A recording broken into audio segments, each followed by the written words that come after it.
Hello students, আজকের ভিডিওতে আমরা ইলেকট্রিসিটি বা তড়িৎ নিয়ে আলোচনা করব। তো তড়িৎ বা ইলেকট্রিসিটি হলো ফিজিক্সের সেই ব্রাঞ্চ যেখানে আমরা আধান নিয়ে পড়াশোনা করি। অর্থাৎ বলা যেতে পারে electricity is the study of charges. কোনো একটা কণা যদি আধান যুক্ত হয়, মানে কোনো একটা চার্জ পার্টিকেল কি কি ঘটনা ঘটাতে পারে সেই সংক্রান্ত পড়াশোনা এই চ্যাপ্টারে করা হয়। তো শুরু করা যাক ইলেকট্রিসিটি। তোমরা দেখতে পাচ্ছ আমার হাতে একটা পেন আছে। আমরা জানি পৃথিবীর যে কোনো সাবস্ট্যান্স, যে কোনো পদার্থ অ্যাটমস এবং মলিকিউল মানে অণু এবং পরমাণু দ্বারাই গঠিত। আর এটাও আমরা জানি যে অণু পরমাণুগুলোর মধ্যে ফান্ডামেন্টাল পার্টিকেল হিসেবে থাকে ইলেকট্রন, প্রোটন এবং নিউট্রন। এই তিনটি মৌলিক কণা আমাদের কাছে খুবই পরিচিত। আমরা জানি ইলেকট্রন হলো একটা নেগেটিভলি চার্জ পার্টিকেল এবং প্রোটন পজিটিভলি চার্জ পার্টিকেল আর নিউট্রন নিস্তরিত একটি কণা। তো এই যে পেনটা রয়েছে এটা তো অবশ্যই অ্যাটমস এবং মলিকিউল দিয়ে তৈরি, তার মানে এর মধ্যে অবশ্যই ইলেকট্রন, প্রোটন এবং নিউট্রনই আছে। পৃথিবীর সমস্ত পদার্থের মধ্যেই তাই থাকে। অর্থাৎ পৃথিবীর সমস্ত পদার্থই আধানযুক্ত কিছু মৌলিক কণা দ্বারা গঠিত, ঠিক যেমনটা এই পেনটাও গঠিত। এই পেনটার মধ্যে ইলেকট্রন, প্রোটন এবং নিউট্রন আছে। তার মধ্যে ইলেকট্রন এবং প্রোটন তো ইলেকট্রিক্যালি চার্জ পার্টিকেল, অর্থাৎ এই পেনটার মধ্যে তো কিছু চার্জ পার্টিকেল রয়েছে, কিন্তু এই পেনটা কিন্তু এই মুহূর্তে ইলেকট্রিক্যালি নিউট্রাল। তার কারণ এতে যত পরিমাণ পজিটিভ চার্জ আছে ঠিক তত পরিমাণে নেগেটিভ চার্জ আছে। তার ফলে এই পেনটাতে মোট চার্জ হয়ে গেছে 0। এখন যদি এই পেনটাকে কোনো একটা অন্য এলিমেন্ট দিয়ে একটু ঘষে দেওয়া যায় তাহলে এর মধ্যে কিছু অদ্ভুত প্রপার্টি জন্ম নেয়। তো দেখে নিই যে এই পেনটাকে যদি একটা সোয়েটার দিয়ে ঘষা যায় তাহলে কি হয়। তো এবার খুব সহজ একটা পরীক্ষার সাহায্যে স্ট্যাটিক ইলেকট্রিসিটির অস্তিত্ব প্রমাণ করা যাক। আমার হাতে একটা পেন আছে এবং এখানে একটা পেপারের ওপর আমি একটা থার্মোকলের বল রাখলাম, আর এইখানে একটা সোয়েটার রাখা আছে। এই পেনটা দিয়ে আমি যদি থার্মোকলের বলটার উপর টাচ করি তাহলে দেখা যাচ্ছে যে কোনোভাবেই বলটা আকর্ষিত হচ্ছে না। এবার আমি এই পেনটাকে আমার এই সোয়েটারটার ওপর একটু ঘষে নিলাম, দেখা যাক এবার কি হয়। বোঝা যাচ্ছে বলটা পেন দ্বারা আকর্ষিত হলো। আরেকবার দেখা যাক। বোঝা যাচ্ছে বলটা পেন দ্বারা আকর্ষিত হয়েছে এবং খুব সহজে একে ছাড়ছেও না। পেন থেকে যদি বলটাকে ছাড়াতে হয় তাহলে একটু ঝাঁকুনি দিতে হচ্ছে। তো এটা প্রমাণ করে যে ঘর্ষণের ফলে পেনটির মধ্যে কিছু স্থির তড়িৎ সৃষ্টি হয়েছে। একই রকমভাবে এই এক্সপেরিমেন্টটা কাগজের টুকরো দিয়েও করা যেতে পারে। আমার হাতে আবার সেই একই পেন আছে, আমি সোয়েটারের সঙ্গে পেনটাকে ঘষে নিলাম আর এই কাগজটার ওপরে আমি কিছু ছোট ছোট কাগজের টুকরো রেখেছি। দেখা যাচ্ছে এইখানে কিছু ছোট ছোট কাগজের টুকরো আছে। তো আমি যদি পেনটাকে কাগজের টুকরোগুলো কাছে নিয়ে আসি তাহলে কেমন হবে সেটা আমি একটু জুম করে দেখানোর চেষ্টা করি। তো এইখানে কিছু কাগজের টুকরো রাখা আছে আর আমি পেনটাকে আগেই সোয়েটারের সঙ্গে ঘষে নিয়েছি। এবার দেখা যাক কাগজের টুকরোগুলোর কাছে পেনটাকে আনলে কি হয়। বোঝা যাচ্ছে পেনটা কাগজের টুকরোগুলোকে কিভাবে আকর্ষণ করছে নিজের কাছে। তো এটা প্রমাণ করে যে স্ট্যাটিক ইলেকট্রিসিটি এক্সিস্ট করে। এইবার ইলেকট্রোস্ট্যাটিক্সের আমি একটি তৃতীয় এক্সপেরিমেন্ট দেখানোর চেষ্টা করব। প্রথম দুটো এক্সপেরিমেন্টে আমি একটি পেনের সাহায্যে এই থার্মোকলের বল এবং দ্বিতীয়বার কিছু কাগজের টুকরো আকর্ষণ করিয়ে দেখিয়েছি। এবার আমি পেনের পরিবর্তে একটি থার্মোকলের বাটি ব্যবহার করছি। এই থার্মোকলের বাটি এবং এখানে আছে একটা থার্মোকলের বল যেটা আগেও ছিল। তো এখানে আমি বলটাকে রাখলাম, এই থার্মোকলের বাটি দিয়ে প্রথমে আমি এর উপর টাচ করলাম, দেখা যাচ্ছে কোনোভাবে আকর্ষণ হচ্ছে না। তো এইবার আমি এই থার্মোকলের বাটিটাকে আগে সেই সোয়েটারের সঙ্গে একটু ঘষে নিলাম। ভালো করে যদি ঘষে নিই এবার দেখা যাক কি হয়। বোঝা যাচ্ছে থার্মোকলের বলটি বাটি দ্বারা আকর্ষিত হয়েছে। আরেকবার দেখা যাক।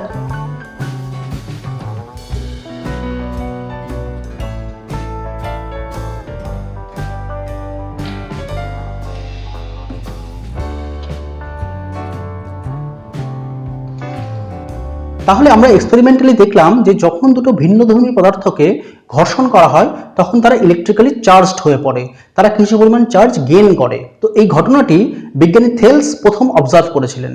তিনি দেখেছিলেন যে অ্যাম্বার হলো গাছের এক ধরনের আঠা, অ্যাম্বারকে যদি পশমের সাথে ঘর্ষণ করা যায় তাহলে ওই বস্তুটি কিছু হালকা জিনিসকে আকর্ষণ করছে। তার পরবর্তীকালে বিজ্ঞানী উইলিয়াম গিলবার্ট লক্ষ্য করেন যে শুধুমাত্র অ্যাম্বার এবং পশম নয়, যে অনেক রকমই বস্তু আছে তাদের পরস্পরের মধ্যে ঘর্ষণ করলে তাদের মধ্যে এই অদ্ভুত ধর্মটা জন্ম নেয়।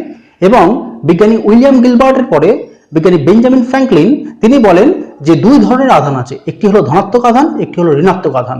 ঘর্ষণের ফলে একটি বস্তুতে ধনাত্মক আধান সঞ্চিত হয় এবং অন্য বস্তুতে ঋণাত্মক আধান সঞ্চিত হয়। তো ব্যাপারটাকে একটু ডায়াগ্রামের সাহায্যে থিওরিটিক্যালি এক্সপ্লেন করা যাক। ধরা যাক এখানে দুটো বস্তু আছে, এই হলো এ বস্তু এবং এখানে আরেকটি বস্তু আছে, সেটি হলো বি। তো যদি এ এবং বি এর মধ্যে ঘর্ষণ হয়, এখানে এ এবং বি দুটো ভিন্নধর্মী পদার্থ, যদি এদের মধ্যে ঘর্ষণ করা হয় তাহলে ধরে নিই যে এ বস্তুটি ইলেকট্রিক্যালি পজিটিভ হলো এবং বি বস্তুটি ইলেকট্রিক্যালি নেগেটিভ হয়ে গেল। মানে এ বস্তুর আধান হয়ে গেল ধনাত্মক, বি বস্তুর আধান হয়ে গেল ঋণাত্মক। এর মানে এটাই যে এ বস্তু থেকে কিছু পরিমাণ ইলেকট্রন ঘর্ষণের ফলে বি বস্তুতে স্থানান্তরিত হয়েছে। এখন যদি আমি ধরি যে এ বস্তুতে আধানের পরিমাণ +1 ইউনিট এবং বি বস্তুর আধানের পরিমাণ -1 ইউনিট, তাহলে বলতে পারি যে এ বস্তু থেকে একটা মাত্র ইলেকট্রন বি বস্তুতে স্থানান্তরিত হয়েছে।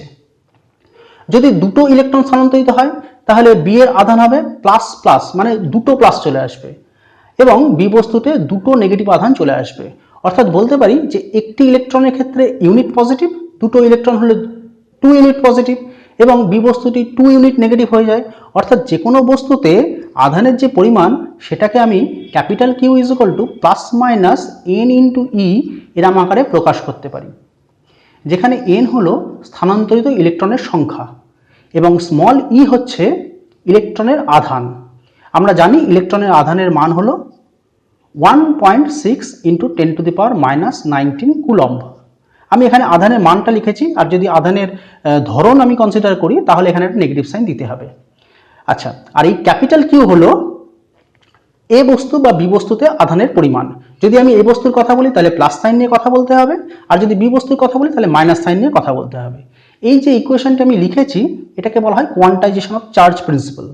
তো এখানে একটা নতুন জিনিস আমি লিখে ফেলেছি, সেটা হলো ইলেকট্রনের আধান = -1.6 × 10⁻⁻19 কুলম্ব।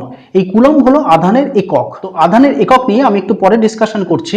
এই মুহূর্তে আমি যেটা জানতে পারলাম সেটা হচ্ছে এ বস্তুর কিছু পরিমাণ ধনাত্মক আধান এবং বি বস্তুটি কিছু পরিমাণ ঋণাত্মক আধান গেইন করেছে। এখন এই আধানগুলো কি কন্ডিশনে আছে, কি স্টেটে আছে, তার উপর ডিপেন্ড করে ইলেকট্রিসিটিকে দুটো ভাগে ভাগ করা যায়। যদি এমন হয় যে আধানগুলো যেগুলো এ বস্তু বা বি বস্তু গেইন করেছে সেই আধানগুলো যদি রেস্ট কন্ডিশনে থাকে, মানে স্থির অবস্থায় থাকে, তাহলে যে ইলেকট্রিসিটির পার্ট জেনারেট হয়ে যায় সেটা হচ্ছে স্ট্যাটিক ইলেকট্রিসিটি বা স্থির তড়িৎ। এবং যদি আধানগুলো মুভিং কন্ডিশনে থাকে, মানে তারা যদি চলমান হয়, তাহলে চলে আসে কারেন্ট ইলেকট্রিসিটি। মানে এই ইলেকট্রিসিটিকে দুটো ভাগে ভাগ করা যায়, একটা হলো স্ট্যাটিক ইলেকট্রিসিটি বা স্থির তড়িৎ,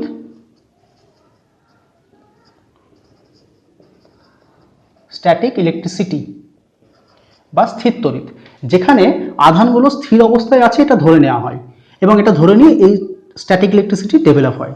এবং আরেকটা হলো কারেন্ট ইলেকট্রিসিটি বা চলতড়িৎ। কারেন্ট ইলেকট্রিসিটিতে ধরা হয় যে আধানগুলো চলমান অবস্থায় আছে। তো আমরা এই মুহূর্তে স্ট্যাটিক ইলেকট্রিসিটি নিয়ে ইনিশিয়াল আলোচনাটা করি, পরে আমরা কারেন্ট ইলেকট্রিসিটি নিয়ে আলোচনা করব। তো স্থির তড়িতে এখনো পর্যন্ত আমরা যেটা পেলাম সেটা হচ্ছে দুটো ভিন্নধর্মী বস্তুকে যদি আমরা পরস্পরের মধ্যে ঘর্ষণ করাই তাহলে দেখা যাবে যে একটা বস্তু যে ধরনের আধান গেইন করলো অন্য বস্তুটা বিপরীতধর্মী আধান গেইন করলো, এবং এই ধরনের আধান গেইনের ফলে তাদের মধ্যে একটা ক্ষমতা জন্মেছে, তাদের মধ্যে একটা অদ্ভুত ধর্ম এসেছে, সেটা হলো তারা পরস্পরকে আকর্ষণ করতে পারে। তো এখানে একটা কথা বলে দেওয়া খুব দরকার, সেটা হচ্ছে আধান কিন্তু কোনো পার্টিকেল নয়, আধান কোনো কণা নয়, আধান হচ্ছে কণার একটা ধর্ম যেটা কণার মধ্যে ইম্পোজড হয়। যেমন আমরা জানি যে ইলেকট্রনের আধান হচ্ছে ঋণাত্মক, এটা ইলেকট্রনের একটা ধর্ম। একই রকম ভাবে প্রোটনের আধান হচ্ছে ধনাত্মক, মানে proton contains some positive charge, এটা প্রোটনের প্রপার্টি। তো আমরা এই মুহূর্তে এটা নিয়ে আলোচনা করব না যে ইলেকট্রনের আধানটা কেন নেগেটিভ বা প্রোটনের আধানটা কেন পজিটিভ, সেটা নিয়ে আমরা আলোচনা করব না। আমরা আলোচনা করব যে কোনো একটা পার্টিকেলের মধ্যে আধান থাকলে সেটা কি ধরনের ধর্ম শো করে, কি ধরনের প্রপার্টি শো করে, সেটা নিয়ে আমরা আলোচনা করব। আমরা দেখেছি যে পেনটাকে সোয়েটারের সঙ্গে ঘষে দেওয়ার ফলে পেনের মধ্যে একটা অদ্ভুত ক্ষমতা জন্ম নিয়েছে, একটা অদ্ভুত ধর্ম দেখা দিয়েছে। সেটা কি, যে সেই পেনটা কিছু ছোট ছোট কাগজের টুকরোকে আকর্ষণ করতে পারছে। তার মানে আমি বলতে পারি যে ঘর্ষণের ফলে পেনের মধ্যে সৃষ্টি হওয়া যে আধানগুলো, সেই আধানগুলোর জন্য পেনের মধ্যে একটা আকর্ষণ করার ক্ষমতা জন্ম নিয়েছে। শুধু যে আকর্ষণ করার ক্ষমতা জন্ম নেয় তা নয়, বিকর্ষণও কিন্তু হতে পারে। আমি ইতিমধ্যে বলেছি যে বিজ্ঞানী বেঞ্জামিন ফ্র্যাঙ্কলিন আমাদের দুই ধরনের আধানের কথা বলেছিলেন, একটি হলো ধনাত্মক আধান এবং একটি হলো ঋণাত্মক আধান। যদি দুটো সমধর্মী আধান হয়, মানে দুটোই যদি পজিটিভ চার্জ হয় বা দুটোই যদি নেগেটিভ চার্জ হয়, তাহলে পারে এই সমধর্মী আধান পরস্পরকে বিকর্ষণ করে। আর যদি দুটো বিপরীতধর্মী আধান হয়, মানে একটা যদি পজিটিভ হয় একটা যদি নেগেটিভ হয়, তাহলে তারা পরস্পরকে আকর্ষণ করে। অর্থাৎ বলতে পারছি আমি এই কথাটা যে দুটো পজিটিভ চার্জ, এরকমভাবে যদি দুটো পজিটিভ চার্জ থাকে তাহলে তারা কি করবে, পরস্পরকে বিকর্ষণ করবে। তাহলে এই আধান দুটো পরস্পর থেকে দূরে সরে যাবে। আর এখন যদি এই চার্জটা, এখানে একটা পজিটিভ চার্জ এবং এখানে একটা যদি নেগেটিভ চার্জ থাকে, তাহলে তারা পরস্পরের দিকে আকর্ষিত হয়ে পরস্পরের কাছে আসবে। তো স্বাভাবিকভাবে প্রশ্ন উঠবে যে কত ফোর্স দিয়ে পরস্পরকে অ্যাট্রাক্ট করবে বা কত ফোর্স দিয়ে পরস্পরকে বিকর্ষণ করবে, মানে রিপেল করবে। এই প্রশ্নের উত্তর বিজ্ঞানী চার্লস কুলম্ব প্রথম আমাদের দিয়েছিলেন। বিজ্ঞানী চার্লস কুলম্ব একটা সূত্রের সাহায্যে দেখিয়েছিলেন যে দুটো আধানযুক্ত কণা পরস্পরকে কত বল দ্বারা আকর্ষণ বা বিকর্ষণ করে। তো চার্লস কুলম্বের সূত্রটা ইলেকট্রোস্ট্যাটিক্স একটা খুব ইম্পর্টেন্ট সূত্র। তো এবার দেখে নেওয়া যাক কুলম্বের সূত্রে কি বলা হয়েছে। ধরা যাক দুটো আধানযুক্ত কণা এখানে অবস্থান করছে। এই কণাটিতে যে আধান আছে সেটা আমি বললাম Q1 এবং এই কণাটিতে যে আধান আছে সেটা হলো Q2। অর্থাৎ Q1 এবং Q2 দুটি আধানযুক্ত কণা। এখানে অবশ্যই একটা কথা মনে রাখতে হবে, এই যে আধানযুক্ত কণাগুলো সেগুলো কিন্তু বিন্দু আধান, অর্থাৎ এই কণাগুলো কিন্তু বিন্দুর মতো আধান ধরে নিয়ে কুলম্বের সূত্রটি বলা হয়। এবং এরা স্ট্যাটিক কন্ডিশনে আছে, কারণ আমরা যে চ্যাপ্টারটা পড়াশোনা করছি সেটা হচ্ছে স্ট্যাটিক ইলেকট্রিসিটি। সুতরাং স্ট্যাটিক কথার মানে হচ্ছে স্থির। সুতরাং এই আধানগুলোকে স্থির অবস্থায় থাকতেই হবে, তাহলে কিন্তু কুলম্বের সূত্র প্রযোজ্য হবে না। তো এইখানে দুটো আধান আছে, একটা Q1 এবং একটা Q2, যারা পয়েন্ট চার্জ এবং স্ট্যাটিক কন্ডিশনে আছে।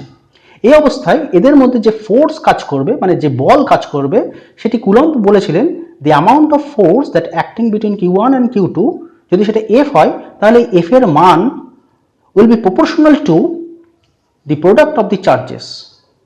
মানে আধান দুটোর যে মান আছে তাদের যে গুণফল, সেই গুণফলের সঙ্গে এই ফোর্সটা সমানুপাতিক হবে।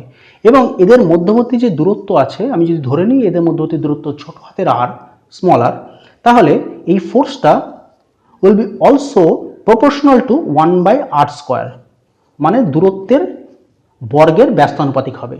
অর্থাৎ এই আধান দুটোর মধ্যে দূরত্ব যত বাড়বে তত ফোর্স কমবে, এবং কেমনভাবে কমবে, স্কোয়ারের সঙ্গে কমবে। আর এই আধানগুলোর মান যত বাড়বে তত তাদের মধ্যে ফোর্স অফ অ্যাট্রাকশন বা রিপালশন যাই হোক না কেন, সেই ফোর্সের মানটা কিন্তু বাড়বে। তো এই হলো কুলম্বের সূত্রের মেন স্টেটমেন্ট। তো এখানে একটা কথা আমি আবারও বলে দিচ্ছি, সেটি হচ্ছে কুলম্বের সূত্রের ক্ষেত্রে অবশ্যই চার্জ পার্টিকেলগুলোকে স্ট্যাটিক কন্ডিশন, মানে স্থির অবস্থায় থাকতে হবে, এবং তাদের পয়েন্ট চার্জ মানে বিন্দু আধান হতেই হবে, তাহলে কুলম্বের সূত্র প্রযোজ্য নয়। আচ্ছা, এবার আলোচনা করা যাক এই যে সূত্রটি আমি এখনো পর্যন্ত লিখেছি, that is F is proportional to Q1 Q2 and inversely proportional to r²। আমি যদি যৌগিক ভেদের সূত্র প্রয়োগ করি তাহলে এখান থেকে যেটা লেখা যায় সেটা হলো F is proportional to Q1 Q2 by r²। অর্থাৎ দুটোকে আমি একসাথে কম্বাইন করে এরকমভাবে লিখতে পারি। আমরা জানি যে এই সমানুপাতিক চিহ্নটিকে যদি তুলতে হয় তাহলে একটা ধ্রুবক আনতে হয়। যদি এটাকে তুলে আমি সমান সমান চিহ্ন আনি তাহলে একটা ধ্রুবক আসবে। এখানে এই ধ্রুবকটিকে আমি k নিলাম। So F is equal to k into Q1 Q2 by r²। এই হলো কুলম্বের সূত্রের একটা ম্যাথমেটিক্যাল ফর্ম। এইবার এই k এর মানটা কত হবে সেটা আমাকে নির্ণয় করতে হবে। এই k হলো এমন একটা ধ্রুবক যেটা মাধ্যমের উপর নির্ভর করে, অর্থাৎ এখানে যে ধ্রুবকটি এসেছে সেটি হচ্ছে মাধ্যম নির্ভর একটা ধ্রুবক। এবং এই k এর মান কত সেটা আমরা এবার একটু আলোচনা করে নিই। তো এই k এর মান শুধুমাত্র মাধ্যমের উপর ডিপেন্ড করে তাই নয়, এটা সিস্টেম অফ ইউনিটের উপরও ডিপেন্ড করে। যদি আমরা সিজিএস সিস্টেম চুজ করি তাহলে এই k এর মান হয়ে যায় 1, এবং এসআই পদ্ধতিতে এই k এর মান হয় k ইজ ইকুয়াল টু 1/4πε0। এই এপসিলন জিরোকে বলা হয় মাধ্যমের, শূন্য মাধ্যমের পরাবৈদ্যুতিক ধ্রুবক। এর একটা সার্টেন ভ্যালু আছে, যদি আমি সেই ভ্যালুটা এখানে বসিয়ে দিই তাহলে যেটা পাওয়া যায় সেটা হলো 4π ইন্টু 10⁻⁹/36π। অর্থাৎ এখান থেকে একটু ক্যালকুলেশন করলে যেটা পাই সেটা হচ্ছে 9 ইন্টু 10⁹9। আমি এখন এর ইউনিটগুলো লিখিনি, ইউনিটগুলোতে আমি পরে আসছি। অর্থাৎ দেখতে পেলাম যে কুলম্বের সূত্রের যে ফর্ম দাঁড়ালো সেটা হচ্ছে সিজিএস সিস্টেমে F ইজ ইকুয়াল টু, তাহলে সিজিএস সিস্টেমে লিখে দিই কি হলো, যেহেতু k এর মান 1 হয়েছে সুতরাং সিজিএস সিস্টেমে লেখা যায় F is equal to Q1 Q2 by r²। এবং এসআই সিস্টেমে কি হয়েছে, F is equal to 1/4πε0 into Q1 Q2 by r square. তো এই দুটো ম্যাথামেটিক্যাল এক্সপ্রেশন কুলম্বের সূত্রে। এটা হলো সিজিএস সিস্টেমে আর এটা হলো এসআই সিস্টেম। তো এইবার আলোচনা করি এই যে কে বলে যে কনস্ট্যান্টটি এসছে, সেই কে কনস্ট্যান্টটার ইউনিট কি হবে।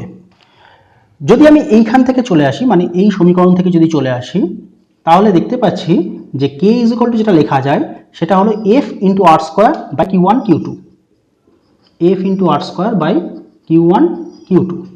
এখন যদি সিজিএস সিস্টেমের কথা বলি, তাহলে সিজিএস সিস্টেমের ফোর্সের একক হলো, আমরা জানি যে সিজিএস সিস্টেমের ফোর্সের একক ডাইন, এবং দূরত্বের একক আর হচ্ছে দূরত্ব, দুটো আধানের মধ্যবর্তী দূরত্ব, আর একক হচ্ছে সিজিএস সিস্টেমের সেন্টিমিটার। আর এই আধান মানে কিউ ওয়ান কিউ টু, এই দুটোর একক সিজিএস সিস্টেমে হচ্ছে স্ট্যাকড কুলম্ব। সুতরাং সিজিএস সিস্টেমে এই কে এর যে ইউনিট হবে সেটা হলো dyne centimetre square by statcoulomb তার স্কোয়ার।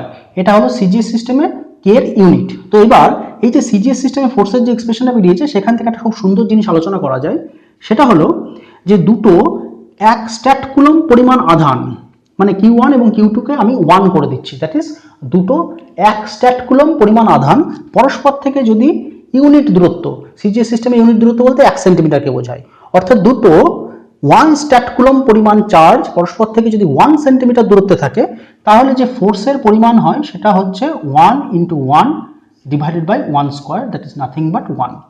এক্ষেত্রে যে ফোর্সের পরিমাণ হবে সেটা হচ্ছে 1 ডাইন, মানে দুটো স্ট্যাকড কুলম্ব 1 স্ট্যাকড কুলম্ব পরিমাণ চার্জ পরস্পর থেকে যদি 1 সেন্টিমিটার দূরত্বে থাকে, তাহলে তারা পরস্পরকে 1 ডাইন ফোর্স অফ অ্যাট্রাকশন বা রিপালশন দেবে।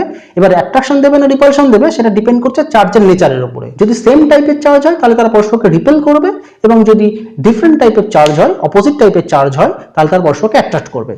এবার চলে আসি এসআই পদ্ধতিতে কে এর ইউনিট কি হবে। আমরা জানি এসআই সিস্টেমে ফোর্সের ইউনিট হলো নিউটন এবং দূরত্বের একক হচ্ছে মিটার। অর্থাৎ আমি বলতে পারি এক্ষেত্রে আসছে ফোর্সের জন্য নিউটন এবং দূরত্বের জন্য আসছে মিটার স্কোয়ার, আর চার্জের একক হচ্ছে কুলম্ব।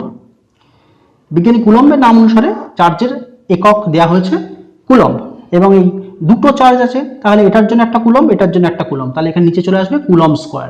তাহলে newton metre square by coulomb square, এটা হলো 1/4πε0 এই কোয়ান্টিটিটা, মানে কে, এই কে কোয়ান্টিটিটার ইউনিট ইন এসআই সিস্টেম। এইবার এইখানে যে এক্সপ্রেশনটা এসছে এসআই সিস্টেমে ফোর্সের এক্সপ্রেশন, সেখান থেকে আমি যদি একটু হিসেব করি তাহলে এরকম দাঁড়ায় ব্যাপারটা, যে দুটো 1 কুলম্ব পরিমাণ আধান মানে Q one Q two is equal to 1 পরস্পর থেকে যদি 1 মিটার দূরত্বে থাকে, মানে R is equal to 1 metre যদি থাকে, তাহলে তাদের মধ্যে ফোর্স অফ অ্যাট্রাকশন বা রিপালশন কত দাঁড়ায় 1/4πε0 ইন্টু 1 ইন্টু 1/1 স্কোয়ার, অর্থাৎ ফোর্সের মান দাঁড়ায় 1/4πε0 এর সাথে সমান। এখন আমি 1/4πε0 মানটা আগেই ক্যালকুলেশন করে রেখেছি, যার মান কত বেরিয়েছে 9 ইন্টু 10⁹, এবং এটা যেহেতু ফোর্সকে ইন্ডিকেট করছে তাহলে এসআই সিস্টেমে ফোর্সের ইউনিট হচ্ছে নিউটন। সুতরাং আমি বলতে পারি যে দুটো 1 কুলম্ব পরিমাণ আধান পরস্পরের থেকে যদি 1 মিটার দূরত্বে অবস্থান করে শূন্য মাধ্যমে, তাহলে তাদের মধ্যে যে ফোর্স অফ অ্যাট্রাকশন বা রিপালশন তৈরি হবে সেটা হচ্ছে 9 ইন্টু 10⁹ নিউটন। এখন অ্যাট্রাকশন হবে না রিপালশন হবে সেটা ডিপেন্ড করবে চার্জের নেচারের উপরে। আমি আগেই বলেছি যদি সেম টাইপ অফ চার্জ হয় তাহলে they will repel each other, আর যদি অপোজিট টাইপের চার্জ হয় they will attract each other. তো এখান থেকে আমরা একটা ইনফরমেশন পেয়েছি, সেটা হলো আধানের সিজিএস সিস্টেমে ইউনিট হচ্ছে স্ট্যাট কুলম্ব। এই স্ট্যাট কুলম্বকে ইএসইউ চার্জও বলা হয় বা ইএসইউ আধানও বলা হয়, এবং এসআই পদ্ধতিতে আধানের একক হচ্ছে কুলম্ব। এই কুলম্ব এবং স্ট্যাট কুলম্বের মধ্যে একটা রিলেশন আছে। রিলেশনটা হলো 1 coulomb is equal two 3 into 10⁹ stat coulomb বা ইএসইউ চার্জ। তো এই হলো কুলম্ব এবং স্ট্যাট কুলম্ব বা ইএসইউ চার্জের মধ্যে রিলেশন। তো এইবার এতক্ষণ যে কুলম্বস ল পড়লাম, সেই কুলম্বস লয়ের উপরে একটা নিউমেরিক্যাল প্রবলেম সলভ করা যাক। কারণ আমরা জানি ফিজিক্সের নিউমেরিক্যাল প্রবলেম সলভ করাটা কতটা ইম্পর্টেন্ট। নিউমেরিক্যাল প্রবলেম সলভ না করলে থিওরিটিক্যাল কনসেপ্ট কিন্তু ক্লিয়ার হয় না। তো একটা অঙ্ক এরকম ধরা যাক যে দুটো স্ট্যাটিক পয়েন্ট চার্জ আছে, যার মধ্যে একটার মান হচ্ছে 20 ইএসইউ, আমি সিজিএস সিস্টেম অঙ্কটা কনসিডার করছি, একটার মান হচ্ছে 20 ইএসইউ, এবং অপর একটি আধান আছে সেটির মান হচ্ছে 25 ESU, and they are separated by distance 100 centimetre. মানে দুটো আধান আছে, একটা হলো কিউ1 ইজ ইকুয়াল টু কত 20 ইএসইউ, এবং কিউ2 ইজ ইকুয়াল টু 25 ইএসইউ, এবং তারা পরস্পর থেকে 100 সেন্টিমিটার সেপারেশনে আছে। তাহলে প্রশ্ন করা হয়েছে যে এই দুটো আধানের মধ্যে কত পরিমাণ বল কাজ করবে। আমরা একদম সিজিএস সিস্টেমে যেহেতু অঙ্কটা দিয়েছে, সুতরাং সিজিএস সিস্টেমে যে ফর্মুলা আছে সেখান থেকে আমরা অঙ্কটা করব। ফোর্সের সিজিএস সিস্টেমের ফর্মুলা হচ্ছে F = Q1 Q2 r square. It's very simple. SI সিস্টেমে একটা 1/4πε0 আসে। তো আমাদের অঙ্কটা সিজিএস সিস্টেমে আছে, তো এই রিলেশনটা দিয়ে আমাদের অঙ্কটা সলভ করতে হবে। So the force of attraction আর রিপালশন, ডেফিনেটলি এখানে চার্জ দুটো বলা আছে পজিটিভ, তার মানে they will repel each other, অর্থাৎ the force of repulsion between the charges is equal to 20 × 25 divided by 100 square. এখান থেকে ক্যালকুলেশন করলে যেটা পাওয়া যাবে সেটা হচ্ছে 20 আর 25কে গুণ করলে হয় 500, that is 500 by 100 square. 100 square করলে হয় 10⁴। এখন এই 10⁴টা নিচে আছে, এটা যদি উপরে যায় তাহলে হয় 10⁻⁻4, দ্যাট ইজ 5 × 10⁻²। এই দুটো শূন্য থেকে এসে 10⁻² আর 10⁻⁻4।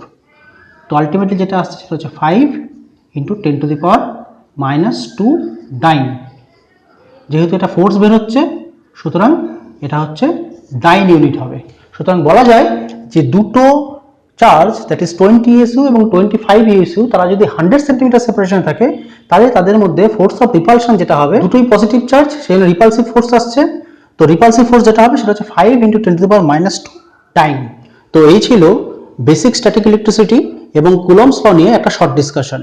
কুলম্বস ল নিয়ে একটা ডিটেলস ভিডিও আমি করেছি, যার লিঙ্ক এই ভিডিওটির ডেসক্রিপশন বক্সে দিয়ে দেওয়া আছে। আমরা যদি সিলেবাসের দিকে তাকাই তাহলে দেখতে পাবো যে চ্যাপ্টারটি মেনশন করা আছে সেটার নাম হচ্ছে কারেন্ট ইলেকট্রিসিটি।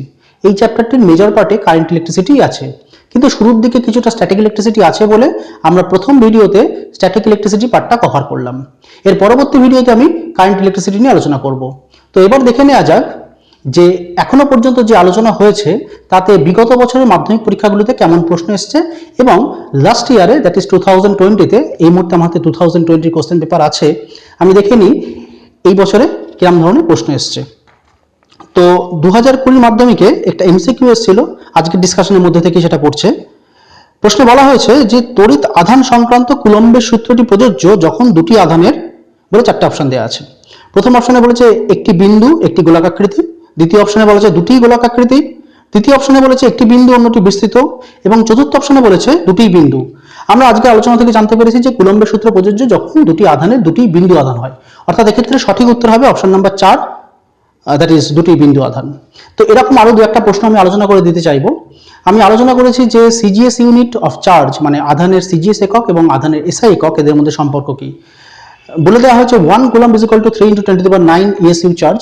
খুব ইম্পর্টেন্ট রিলেশন, এটাও পরীক্ষায় আসতে পারে। একই রকম আরো দু একটা প্রশ্ন বলি যে কুলম্বের সূত্রে আমি দেখেছি যে force is proportional two 1/r square. সেক্ষেত্রে প্রশ্ন করতে পারে যে দুটি বিন্দু আধানের মধ্যে যদি দূরত্ব বাড়ে তাহলে ক্রিয়াশীল বলের মান কমবে না বাড়বে। এরকম ভাবে কিছু এমসিকিউ দিতে পারে বা শর্ট কোশ্চেন দিতে পারে। উত্তর হবে কমবে, কারণ এটা প্রপোর্শনাল টু 1/r স্কয়ার, আর বাড়লে ফোর্স কমবে। একই রকম যদি দুটি আধানের মান বাড়ে তাহলে ক্রিয়াশীল বল কি হবে? ক্রিয়াশীল বল বাড়বে, কারণ এটা directly proportional to Q1 and Q2, মানে আধানের গুণফলের সঙ্গে সমানুপাতিক। অর্থাৎ আধানের মান যদি বাড়ে তাহলে ক্রিয়াশীল বলের মান বাড়বে। সিমিলারলি আরেকটা প্রশ্ন হতে পারে, সেটা হচ্ছে দুটি বিন্দু আধানের মধ্যে ক্রিয়াশীল বল মাধ্যমের উপর নির্ভর করে কি করে না? সত্য বা মিথ্যা দিতে পারে। অবশ্যই মাধ্যমের উপর নির্ভর করে, কারণ আমি আলোচনায় বলেছি যে কনস্ট্যান্টটি এসেছিল কে কনস্ট্যান্ট, সেটা কিন্তু মাধ্যম নির্ভর। অর্থাৎ ক্রিয়াশীল বল দুটি বিন্দু আধানের মধ্যে তা কিন্তু মাধ্যমের উপর নির্ভর করে। তো এরকম ধরনের প্রশ্ন এই আলোচনা থেকে আসতে পারে। So thanks for watching the entire video. Stay tuned. Bye bye.